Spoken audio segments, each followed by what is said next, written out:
What's up, ladies and gents? This is Casey Kid, coming at you with another Destiny video. Yesterday was a pretty busy day. By the time I got to do my 1 year video, it was really late. So Destiny unleashed a ton of new stuff for us, and I didn't get a chance to try it all. But what I did get to do last night was a little bit of sparrow racing. So here, I'm going to show my first trip really over to the Mars race, and there I am right there, all blue on my Sparrow. You can see I did a few races, and it was all on Venus, so Mars is a pretty new track to me. If you enjoyed this video, go ahead and smack that like button, and subscribe to the channel. So Sparrow racing, holy crap, it's here. We just found out about it this weekend, and here it is. Free content, completely free content, and honestly, it's pretty entertaining. Is it going to be something that you want to do day in and day out for years? No, because there's only 2 tracks, and that's probably the one thing that this has going against it right now. It's limited selection of tracks, but I can kind of see why there is only 2 tracks right now. Basically, what we're playing is a test. If this goes over well, and it's enjoyed by the community, this is going to be back. Sparrow racing will be back, bigger and better than ever. Right now, though, this is a test, and we get this Mars track, and the much more difficult Venus track. Now, before I get too far gone on this, I want to say that yes, you can purchase items for actual money in the Eververse trading company over in the tower, including a record book, but these things aren't necessary to doing Sparrow racing. You don't need to do it. The Sparrow that I'm riding right now, I actually ended up getting just from doing the races because you do have actual missions. And I started off, just like a lot of people are going to start off, with my time breaker. And I was using that. That is basically a boost Sparrow, where if I'm pushing 2 of the trigger buttons, I can get a little bit of a boost. This Sparrow, this Star Scream, Snow Scream, whatever it is, Screaming for Ice Cream, Scream Sparrow, is not that kind. This is the kind that turns on a dime whenever you hold one of the triggers and flick your stick in the other direction to help you corner better. And maybe it was just because the time breaker was the first one whenever I was just trying it out from the beginning, but I found that this was a little bit easier to use on the tracks. Of course, that is all going to be personal preference.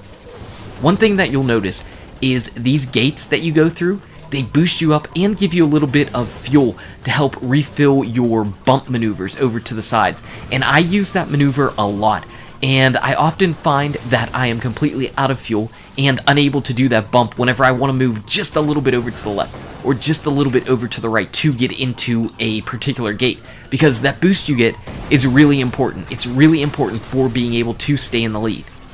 You'll also notice that since I am in first place right now, all these gates are really small. If you're far in the back of the pack, the gates are huge. It's very difficult to miss.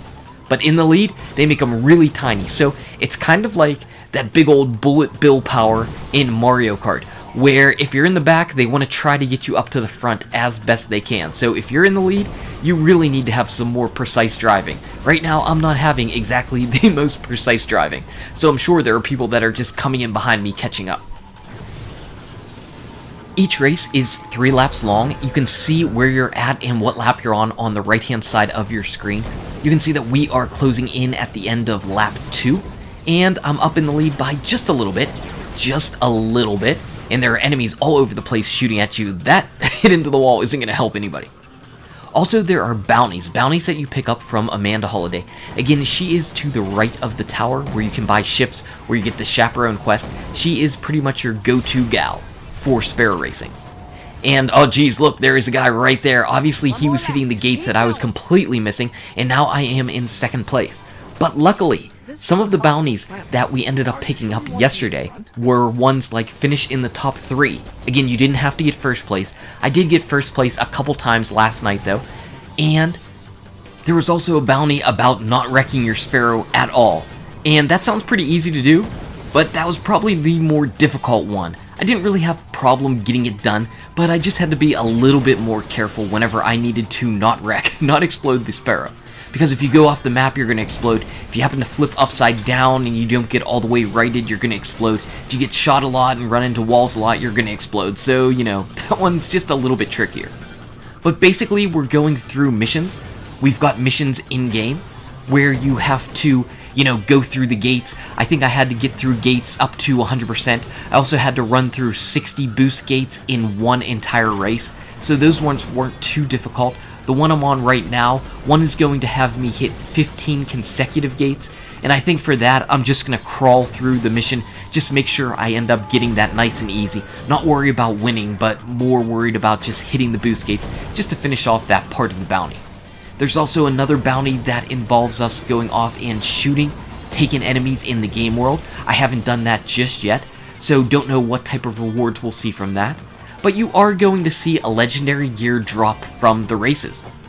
In my hour or so that I played last night, I actually got 2 legendary helmets, and it seems like the legendary helmets are the only ones that actually have light on them. Now I got some arm pieces and leg ingrams and all that kind of stuff, and those didn't actually have any light. None of the racing gear had light, aside from the helmets. The helmets came with light.